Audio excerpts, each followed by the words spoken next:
aramızda kutluyor ve onları enerji ve teknoloji festivali olan Dicle Fest'te buluşturuyoruz. Kısa filmimizde baş başa bırakıyorum. İyi seyirler.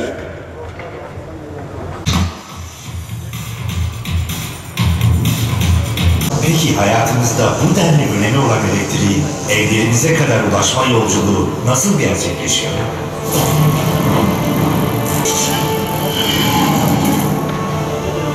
Binlerce çalışanın emeği ve büyük bir yatırım var. Sadece şehir merkezinden ibaret değil.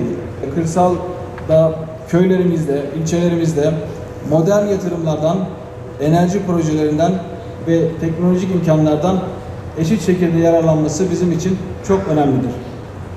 Bu anlayışla yatırımlarımızı sadece merkeze değil, şehirlerimizin tüm bölgelerine yaymaya hedefliyoruz. Çünkü biliyoruz ki gerçek kalkınma ancak tüm vatandaşlarımızın bu hizmetlerinden eşit biçimde faydalanmasıyla mümkündür.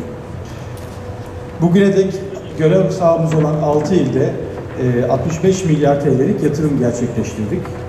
İnşallah önümüzdeki 5 yılda 55-60 milyar liralık bir yatırım daha gerçekleştirerek 120 milyarın üzerinde bir yatırımı bölgemize kazandırmış olacağız. Siirt ilimiz bölgemizde kayıp kaçağı en düşük olan ilimiz.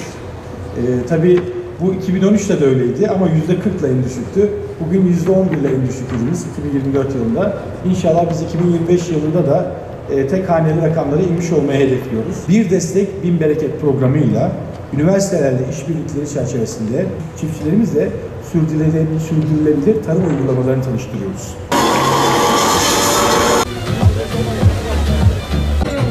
Türkçe'de, matematikte, fen bilimlerinde, sosyal bilimlerindeki şeyleri atıflarla hazırlandı.